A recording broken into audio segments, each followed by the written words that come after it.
चलिए जी, thank you so much for coming back. मेरा नाम है सुनील अधिकारी और आप देख रहे हैं अपना फेवरेट चैनल कॉमर्स पॉइंट। चलिए स्टार्ट करेंगे आज chapter 14 social responsibility in management and corporate social responsibility. देखिए ये बहुत ही इंपॉर्टेंट वीडियो होने वाला है। चैप्टर 14 सिंगल वीडियो में हम कंप्लीट करने वाले हैं। तो थोड़ा सा ये लेंथ में बड़ा हो सकता है, लेकिन हर एक टॉपिक अच्छे से मैं समझाने की कोशिश करूंगा और जितनी जल्दी हो सके इस चैप्टर को हम कंप्लीट करते हैं। 15 चैप्टर आपके सिलेबस में 2021 बोर्ड एग्जामिनेशन में नहीं आ रहा है, तो आपको वो लीव करना है। चैप्टर 9, 10 और 15 एडिट डिलीट हो चुके हैं आपके सिलेबस से।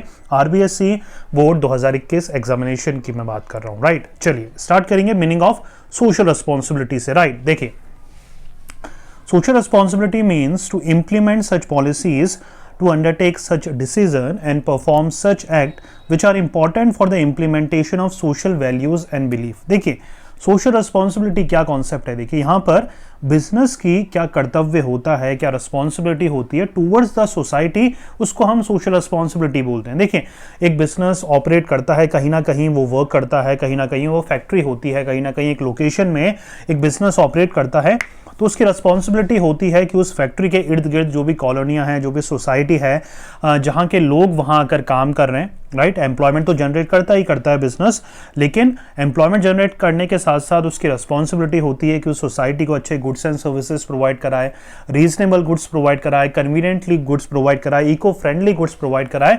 तो जितने भी एक कर्तव्य या रिस्पॉन्सिबिलिटी होती है एक बिजनेसमैन की सोसाइटी के लिए, हम उसको सोशल रिस्पॉन्सिबिलिटी बोलते हैं, सिंपल, राइट। चलिए अब यहां पर 2-3 ऑथर हैं, बेसिकली 3 ऑथर हैं। पहला है जोसेफ मॉनसन। उनके अकॉर्डिंग 3 लेवल या 3 से 4 लेवल होते हैं सोशल रिस्पॉन्सिबिलिटी के, वो पढ़ते हैं। पहला लेवल क्या है? It refer to fulfilment of all legal requirement by the business and corporate which are applicable on them. पहले लेवल में बताया गया है कि जो बिजनेसमैन होता है वो रिस्पॉन्सिबिलिटी निभाता है जो गवर्नमेंट ने उस पर इम्पोज करी है, या सोसाइटी या कॉर्पोरेट जो उसकी रिस्पॉन्सिबिलिटी एज अ बिजनेस जो उसकी रिस्पॉन्सिबिलिटी है वो फुलफिल करता है, राइट। उसका जो पर्सपेक्टिव है वो सोसाइटी का वेलफेयर या कंज्यूमर वेलफेयर, अभी तक उसमें वो दिमाग, वो कॉन्शियसनेस अभी डेवलप नहीं हुई है, राइट। तो फर्स्ट लेवल में कोई भी बिजनेसमैन, एक नया बिजनेसमैन की अगर बात करें तो वो सिर्फ वो लीगल फॉर्मेलिटीज को निभाता है जो गवर्नमेंट उस पर इम्पोज करता है, राइट। चलिए सेकेंड लेवल में expectation of different section of society, मतलब जितने भी कस्टमर हैं, जितने भी इन्वेस्टर्स हैं, क्रेडिटर्स हैं, गवर्नमेंट एजेंसी हैं, पॉलिटिकल पार्टीज हैं, उनकी एक्सपेक्टेशन को फुलफिल करता है, राइट। आर जोसेफ मॉनसन के अकॉर्डिंग वेरियस लेवल्स होते हैं सोशल रिस्पॉन्सिबिलिटी के। पहला जो लेवल था उसमें जो भी गवर्नमेंट की रिस्ट्रिक्शन होती है, रिक्वायरमेंट होती है, लीगल रिक्वायरमेंट होती है, वो फुलफिल करता है एक बिजनेसमैन। दूसरे में डिफरेंट सेक्शन जो होते हैं सोसाइटी के, जैसे मैंने इन्वेस्टर्स की बात करी, क्रेडिटर्स, सप्लायर्स हो गए, राइट, गवर्नमेंट हो गई, पॉलिटिकल पार्टीज हो गई, उनको जो है रिस्पॉन्सिबिलिटी फुलफिल करता है। थर्ड लेवल पे क्या करता है? Find out the like and dislike of the public, identify their needs and take step towards the satisfaction of these needs, right। Fourth में या जो थर्ड स्टेप है वहां पर कस्टमर की लाइक और डिसलाइक को आइडेंटिफाई करता है और उसके अकॉर्डिंग उनकी जो रिक्वायरमेंट है उनको पूरा करने की कोशिश करता है। फोर्थ जो लेवल है इसका, वहां पर वो increasing the living standard of public by providing them access to new technology, gadget, invention and ideas of life, right। अब देखिए थोड़ा सा अगर ये कॉन्सेप्ट जो है समझने में डिफिकल्ट लग रहा है तो मैं इसको बिल्कुल इजी तरीके से समझाने वाला हूँ, सुनिएगा, राइट। पहला लेवल फर्स्ट लेवल में क्या था? एक बिजनेसमैन सिर्फ जो गवर्नमेंट की लीगल रिस्ट्रिक्शन है उसको फॉलो करता है।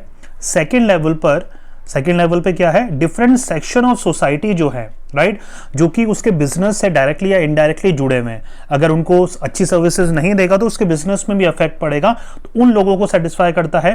तीसरे लेवल पे क्या होता है? तीसरे लेवल पे कस्टमर की लाइक और डिसलाइक का पता करता है, और फोर्थ लेवल पर उनको सेटिस्फाई करने की कोशिश करता है, राइट। लिविंग स्टैंडर्ड उनका इंप्रूव करने की कोशिश करता है, न्यू टेक्नोलॉजी प्रोवाइड कराने की कोशिश करता है, नए इन्वेंशन प्रोवाइड कराता है, आइडियाज ऑफ लाइफ प्रोवाइड कराता है, अकॉर्डिंग टू द 4 हमारा लेवल्स हैं आर जोसेफ मॉनसन के अकॉर्डिंग। क्लियर हो रहा है? चलिए आगे। नेक्स्ट ऑथर है रॉबर्ट ईडी ग्रे। इनके अकॉर्डिंग 3 लेवल होते हैं। पहला है profit maximising management. He believe that entrepreneur should allow to pursue their own self interest for the benefit of all. पहले लेवल पे फेज 1 में जो मेन एंटरप्रेन्योर है, बिजनेसमैन है, उसका मेन मोटिव है प्रॉफिट को मैक्सिमाइज करना। वो सिर्फ और सिर्फ खुद के बारे में सोचता है फर्स्ट लेवल पे, राइट। सेकंड क्या है, ट्रस्टीशिप मैनेजमेंट। जो भी उसकी कंपनी के साथ डायरेक्टली या इनडायरेक्टली जुड़े हुए हैं उनको वेलफेयर एक्टिविटी या उनका सेटिस्फेक्शन का वो ध्यान रखता है।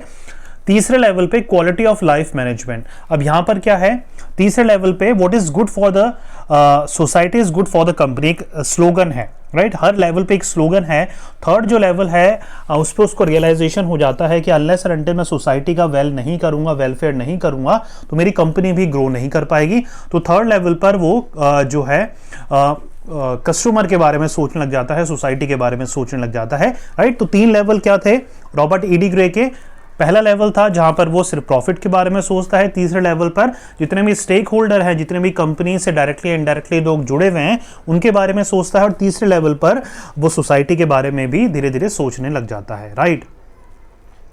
लेवल्स की बात करें कॉर्पोरेट सोशल रिस्पॉन्सिबिलिटी के, तो पहला लेवल लो लेवल रहता है, दूसरा मीडियम लेवल, तीसरा हाई लेवल।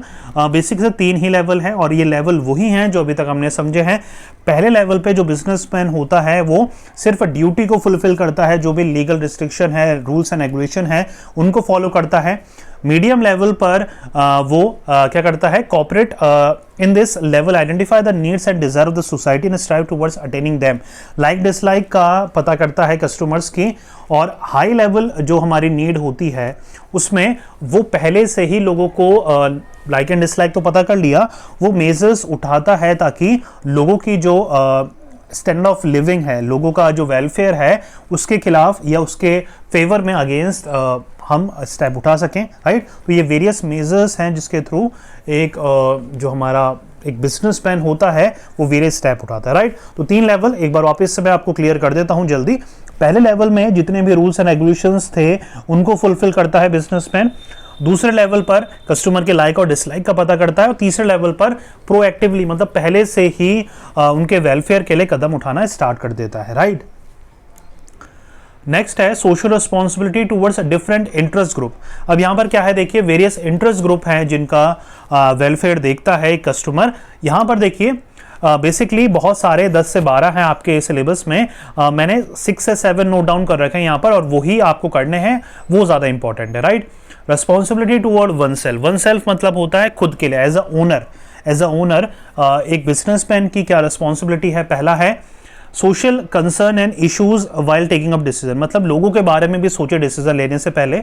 दूसरा है डेकोरम और डिसेंसी मेंटेन रखे, क्योंकि वो अगर एक बिजनेसमैन ओनर ही अच्छे से कैरेक्टर बिल्डअप नहीं करेगा, खुद डेकोरम या डिसिप्लिन में नहीं रहेगा, तो वो नेगेटिव इंपैक्ट भी जाता है ऑर्गेनाइजेशन में, राइट। नेक्स्ट है obtaining the membership of professional organisation. अगर आपको लीगली वर्क करना है, राइट, और एक डिसेंट तरीके से लंबे समय तक वर्क करना है, तो आपको कहीं ना कहीं रजिस्ट्रेशन वगैरह करवाना पड़ता है और प्रोफेशनल ऑर्गेनाइजेशन के मेंबर आपको बनना पड़ता है। कोड ऑफ कंडक्ट मतलब रूल्स एंड रेगुलेशंस आपको फॉलो करनी पड़ती है। प्रोफेशनलिज्म और बिजनेस एथिक्स क्या सही है क्या गलत है उसकी समझ होनी और उसी के अकॉर्डिंग बिजनेस को ऑपरेट करना बहुत ज़रूरी है। नेक्स्ट है support and land in the development and research methodology, right. मतलब सपोर्ट प्रोवाइड कराना प्लस रिसर्च और डेवलपमेंट को प्रमोट करना अपनी कंपनी में, ताकि जो प्रोडक्ट बने वो अच्छा बन सके, कस्टमर ओरिएंटेड प्रोडक्ट बन सके, राइट। नेक्स्ट है टुवर्ड्स वंस ऑर्गेनाइजेशन, मतलब ऑर्गेनाइजेशन के लिए एक ओनर की क्या रिस्पॉन्सिबिलिटी है। पहला है successful working of the business, make sure करे कि बिजनेस प्रॉफिट कमाए लंबे समय तक। Continuous demand in the market, customer की जो डिमांड है उसको फुलफिल करता रहे। हेल्दी कंपटीशन मेंटेन करता रहे। रिसर्च एक्टिविटी में इन्वेस्ट करता रहे। प्रॉफिट कमाता रहे टाइम टू टाइम और गुडविल अपनी कंपनी की बनाता रहे। नेक्स्ट है वर्कर्स के लिए क्या रिस्पॉन्सिबिलिटी है। पहला है कंपनसेशन और बेनिफिट टाइमली उनको प्रोवाइड कराए, उनकी हेल्थ और सेफ्टी का ध्यान रखे। Motivational policies time to time impose करता रहे। सिक्योरिटी एंड प्रोटेक्शन प्रोवाइड कराता रहे, right. Insurance, gratuity, PF, pension वगैरह पॉलिसीज प्रोवाइड कराए और employ management programme time to time बनाता रहे। नेक्स्ट है कंज्यूमर के लिए क्या रिस्पॉन्सिबिलिटी है। पहली है नीड्स एंड इंटरेस्ट कस्टमर का पता करें ताकि उनके अकॉर्डिंग हम प्रोडक्ट बना सकें। सप्लाई करना goods and services reasonable prices, सस्ते दाम पे गुड्स प्रोवाइड कराना कस्टमर को। मल practices, adulteration, black marketing, hoarding, जो ये रॉन्ग प्रैक्टिसेस होती है, मल प्रैक्टिसेस होती है, इनको अवॉइड करें। नेक्स्ट है accomplish all the promises services offered at a time of sale. अगर सेल के समय आपने कुछ वादे करे हैं तो उनको फुलफिल करना। कस्टमर की जो प्रॉब्लम होती है, कंप्लेन होती है, ग्रीवेंसेस होती है, उनका शिकायतों का हल करना। Manufacture such project which will raise standard of living, ऐसे प्रोडक्ट बनाना, डेवलप करना जिससे कस्टमर का स्टैंडर्ड ऑफ लिविंग इंप्रूव होता रहे। अब देखिए गवर्नमेंट के खिलाफ या गवर्नमेंट के फेवर में क्या क्या रिस्पॉन्सिबिलिटी एक बिजनेसमैन की। पहला है रूल्स एंड रेगुलेशन जो कि गवर्नमेंट ने बनाई है उनको फॉलो करना। पॉलिसीज जो भी गवर्नमेंट ने बनाई है उनके अकॉर्डिंग वर्क करना। फुल प्रोडक्शन कैपेसिटी का यूटिलाइज करना, लाइसेंसिंग कैपेसिटी लेना प्लस उन पे ऑपरेट करना, टाइम टू टाइम लाइसेंस को रिन्यू कराना, करप्शन फ्री वर्क करना, टैक्सेस टाइम पे करना, डोनेट करना मनी और फंड प्रोवाइड कराना गवर्नमेंट को। राइट तो ये है हमारे various responsibility toward different interest group. जितने भी ये इंटरेस्ट ग्रुप है इनको आप अच्छे से पढ़ लीजिएगा, यही आपको एग्जामिनेशन पॉइंट ऑफ व्यू से भी इंपॉर्टेंट है। और डिस्क्रिप्शन में नोट्स हैं आपके लिए फुल सिलेबस के, तो वहां से आप नोट्स भी डाउनलोड कर सकते हैं। राइट चलिए आगे देखते हैं detail provision consider under the 135 subsection. देखिए सीएसआर के प्रोविजन है बेसिकली 1 to 3 प्रोविजन, 135 सेक्शन के 1 to 3 प्रोविजन ही ज्यादा इंपॉर्टेंट है, तो इनको अच्छे से पढ़ के जाइएगा। ये सेक्शन 2013 कंपनीज एक्ट 2013 का ही पार्ट है। 135 सेक्शन है, प्रोविजन 1 to 3 आपको अच्छे से करने हैं। पहला है एप्लीकेबिलिटी क्या है। देखिए सीएसआर है क्या, सीएसआर मतलब क्या होता है, आपको एक फैक्ट बताता हूं। पहले बिजनेसेस जो होते थे वो चैरिटी डोनेशन का कितना भी उनको प्रॉफिट होता था, चैरिटी डोनेशन के लिए बहुत कम परसेंटेज स्पेंड करते थे, खर्च करते थे। या कई जो कंपनी है प्रॉफिट बहुत कमाती थी तब भी जो वीकर सेक्शन है उनको डेवलप नहीं करती थी, चैरिटी डोनेशन या सोशल रिस्पॉन्सिबिलिटी अपनी नहीं निभाती थी। लेकिन गवर्नमेंट ने 2013 एक्ट के थ्रू एक लेजिस्लेशन, एक एक्ट बनाया है जिसके थ्रू अब एक प्राइवेट कंपनी को, पब्लिक कंपनी को ज़रूरी हो गया है, कंपलसरी हो गया है कि अपनी अर्निंग का 2% वो पब्लिक वेलफेयर या सोशल वेलफेयर के लिए निकालना ही निकालना पड़ेगा। तो उसके लिए जो मेजर्स हैं वो अंडरस्टैंडिंग को एनहेंस करने के लिए ये प्रोविज़न आपके सिलेबस में ऐड होना है। चलिए पढ़ते हैं।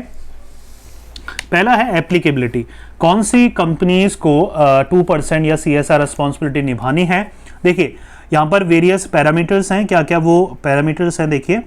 Corporate social responsibility is applicable to every company, हर वो कंपनी को सीएसआर निभाना पड़ेगा जिनकी नेटवर्थ है ₹500 करोड़ या फिर उससे ज़्यादा, या फिर टर्नओवर है 1000 करोड़ या फिर उससे ज़्यादा, या फिर नेट प्रॉफिट हुआ है ₹5 करोड़ और मोर ड्यूरिंग एनी फाइनेंशियल ईयर। अगर ये पैरामीटर फुलफिल करते हो तो आपको सीएसआर भरना ही भरना पड़ेगा।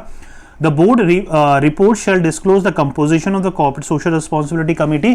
अब हर कंपनी में एक कमेटी आपको बनानी पड़ेगी जिसको हम सीएसआर कमेटी बोलेंगे। द सीएसआर कमेटी, उसमें कौन कौन से लोग होने चाहिए।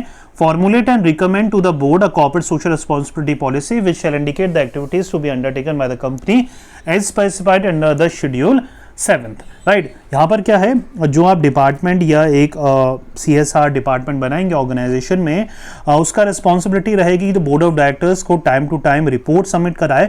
उस रिपोर्ट में ये लिखा होगा कि इस कंपनी ने या हमारी कंपनी ने इस साल इतना प्रॉफिट कमाया है, इतना परसेंटेज हमें सीएसआर को देना पड़ेगा, इन एक्टिविटीज़ में हम सीएसआर एक्सपेंड कर सकते हैं। वो सारी डिटेल जो प्रोवाइड करानी पड़ेगी बोर्ड को।